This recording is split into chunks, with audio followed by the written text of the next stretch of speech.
સમાચારોની શરૂઆત કરીએ તો સમાચાર અત્યારે અમદાવાદથી સામે આવી રહ્યા છે। અમદાવાદમાં કોર્પોરેશન દ્વારા પ્રી મોન્સૂનની કામગીરી હાથ ધરાઈ છે। શહેરમાં વરસાદી પાણીના નિકાલ માટેની તૈયારી શરૂ કરી દેવામાં આવી છે। વોટર કમિટીના ચેરમેન દિલીપ બગરિયાનું નિવેદન પણ સામે આવ્યું છે। ત્યારે ગટર સફાઈ અને કેચપીટ સફાઈ કરવામાં આવી રહી છે। સફાઈની કામગીરી અત્યારથી જ શરૂ કરી દેવામાં આવી છે। ત્યારે વરસાદી પાણીના વોટર લોગિંગ સ્થળો ઘટશે તેવું પણ જાણવા મળી રહ્યું છે। તો 146 માંથી 110 સ્થળોએ પાણી નહીં ભરાય તેવો દાવો અત્યારે કરવામાં આવી રહ્યો છે। 7 ઝોનમાં 146 માંથી 56 સપોર્ટનું કામ પણ હવે પૂર્ણ થઈ ચૂક્યું છે। ત્યારે વોટર કમિટીના ચેરમેન દિલીપ બગરિયા દ્વારા નિવેદન પણ આ મુદ્દે આપવામાં આવ્યું છે। ગટર સફાઈ અને કેચપીટ સફાઈ કરવામાં આવી રહી છે। પ્રી મોન્સૂનની કામગીરી હાથ ધરવામાં આવી રહી છે। વરસાદી પાણીના વોટર લોગિંગ સ્થળો ઘટશે તેવું આ નિવેદનની અંદર જાણવા મળી રહ્યું છે। તો સમાચાર અત્યારે અમદાવાદથી મળી રહ્યા છે। અમદાવાદમાં કોર્પોરેશન દ્વારા પ્રી મોન્સૂન કામગીરી શરૂ કરવામાં આવી ચૂકી છે। શહેરમાં વરસાદી પાણીના નિકાલ માટેની તૈયારીઓ અત્યારથી જ તેજ કરી દેવામાં આવી છે। વોટર કમિટીના ચેરમેન દિલીપ બગરિયાનું નિવેદન પણ આ મુદ્દે જ સામે આવી રહ્યું છે। તેઓ જણાવી રહ્યા છે કે ગટર સફાઈ અને કેચપીટ સફાઈ કરવામાં આવી રહી છે અને વરસાદી પાણીના વોટર લોગિંગના સ્થળો ઘટશે તેવો દાવો પણ તેમના દ્વારા વ્યક્ત કરવામાં આવ્યો છે। આ સાથે જ 146 માંથી 110 સ્થળોએ પાણી નહીં ભરાય તેવો દાવો તેમના દ્વારા વ્યક્ત કરાયો છે। આ નિવેદનમાં સાથે જ જણાવ્યું કે 7 ઝોનમાં 146 માંથી 56 સપોર્ટનું કામ પૂર્ણ થઈ ચૂક્યું છે। સાથે જ વોટર કમિટીના ચેરમેન દિલીપ બગરિયા છે તે આ તમામ મુદ્દે નિવેદન આપી રહ્યા છે। ગટર સફાઈ અને કેચપીટ સફાઈ કરવામાં આવી રહી છે। અમદાવાદની અંદર પ્રી મોન્સૂનની કામગીરી શરૂ કરી દેવામાં આવી છે। વરસાદી પાણીના વોટર લોગિંગના સ્થળો ઘટશે તેવું નિવેદન પણ આપવામાં આવી રહ્યું છે।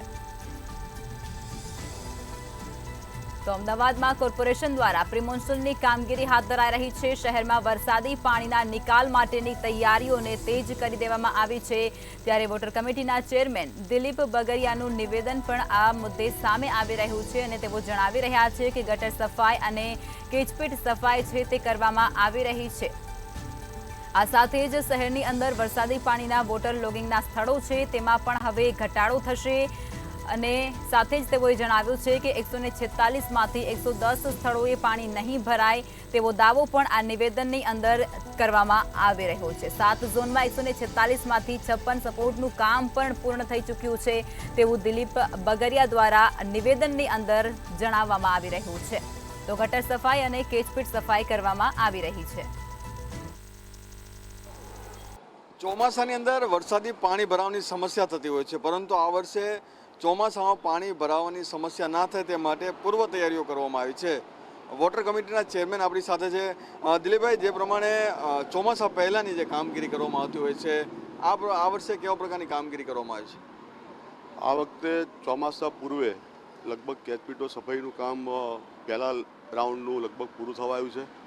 બીજા રાઉન્ડની જ્યાં જ્યાં પૂરું થઈ ગયું છે ત્યાં ફરી ચાલુ કરાયું છે કામ।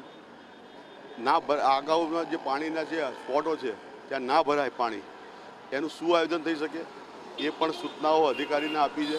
એટલે જ્યાં કોઈ જગ્યાએ કેચપીટ ઓછી હોય તો કેચપીટ વધારે બનાવે।